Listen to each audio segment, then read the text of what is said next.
जब परमहंस योगानंद आश्रम से भागते हैं कि यहाँ तो बड़ा काम है, हमेशा बर्तन धो लो, झाड़ू पोछा करो, काम करो, तो भगवान मिलने में बहुत टफ है। चलते हिमालय 3 बार गए थे, बचपन में वापस आए, फिर दोबारा सोते जाएंगे तो फिर यही होगा। चलो पहले हम मिल आए लहरी महाशय के उच्चतम शिष्य से, जो महाअवतार बाबा को भी के साथ रहे हैं, विनिद्र संत, उनसे मिल करके आए। फिर विनिद्र संत ने कहा तुम्हें वही मिलेगा सब कुछ, वही तुम्हारे गुरु हैं। वापस किए, वापस लौट करके आते हैं तो जब आ गए कहते हैं मैं आ गया हूँ गुरुजी। मेरा लज्जित चेहरा मेरे मनोभावों को अधिक स्पष्टता से व्यक्त कर रहा था। वो छोड़ के भाग गए थे ना, फिर वापस आए तो शर्मा रहे थे। चलो रसोई घर में चलकर खाने के लिए कुछ देखते हैं। श्री कृष्ण जी का बर्ताव इतना सहज था मानो कि हम कुछ दिनों के लिए नहीं बल्कि कुछ घंटों के लिए अलग हुए हों। गुरुदेव, मेरे द्वारा आश्रम के कर्तव्य को अचानक छोड़कर चले जाने से आपको अवश्य ही निराशा हुई होगी। मुझे तो लगा था कि आप मुझ पर क्रोधित होंगे। नहीं, बिल्कुल नहीं। क्रोध केवल इच्छा के अवरोध से उत्पन्न होता है। मैंने कभी दूसरों से कोई अपेक्षा नहीं रखता। ईश्वर का कोई भी कार्य मेरी इच्छाओं के विपरीत नहीं हो सकता है।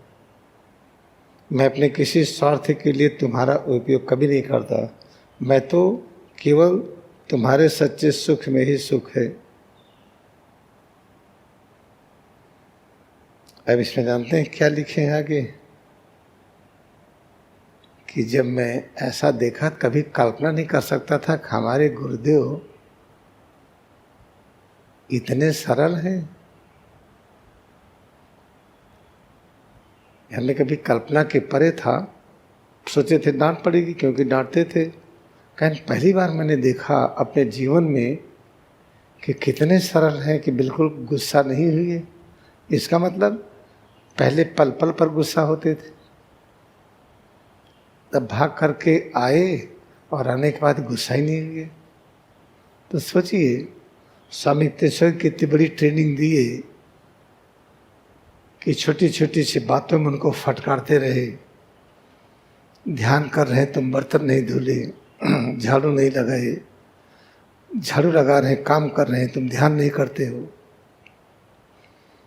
लेके खड़े हैं, खड़े होने का शऊर नहीं है,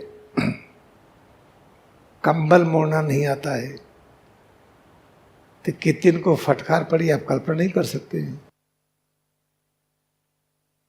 फिर भी योगानंद टिके कैसे रहे। ये जो महाअवतार बाबा नहीं है, इनकी प्लानिंग थी कि परमहंस योगानंद इनके साथ रहेंगे और अमेरिका में जाके क्रियायोग सिखाएंगे। क्योंकि कृष्णगिरी का ज्ञान जो बरसता था, ऐसा ज्ञान कहीं मिलता नहीं था। उसे ज्ञान के लालच में टिके रहे। तो हम आपको ये याद दिलाना चाहते हैं, परमहंस योगानंद दिखते हैं कि मैंने पहली बार देखा जिंदगी में कि गुरुदेव इतने सरल और सिंपल हैं, गुस्सा भी नहीं करते हैं।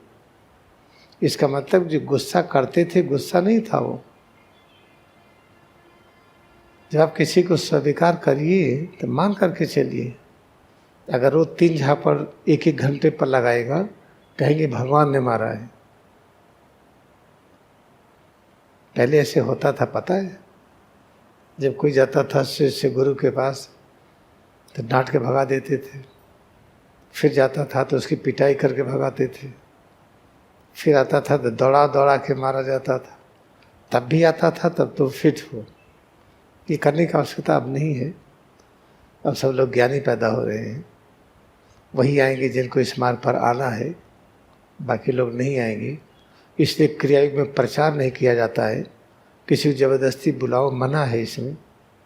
इसे कभी हम टेलीविज़न चैनल पर नहीं आते हैं, कभी यूट्यूब पर हम क्रियाओं की प्रैक्टिस नहीं देते हैं, छोटी मोटी दे दिए हैं।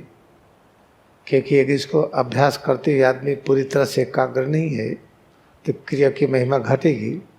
अगर हमारी वजह से क्रिया की महिमा घट गई बहुत बड़ा दोष लगेगा, फिर हम सेवा नहीं कर पाएंगे। तो इसे याद रखिए, किसी एक को चुनना बड़ा कठिन है, कोई मिलेगा नहीं। सबसे निकट हम ही आपके हैं, हमसे घबराते रहते हैं आप। तो सिर से पैर की उंगली तक अपने को चुन लीजिए और जो बताएं अपने को वैसे ही स्वीकार करिए। तो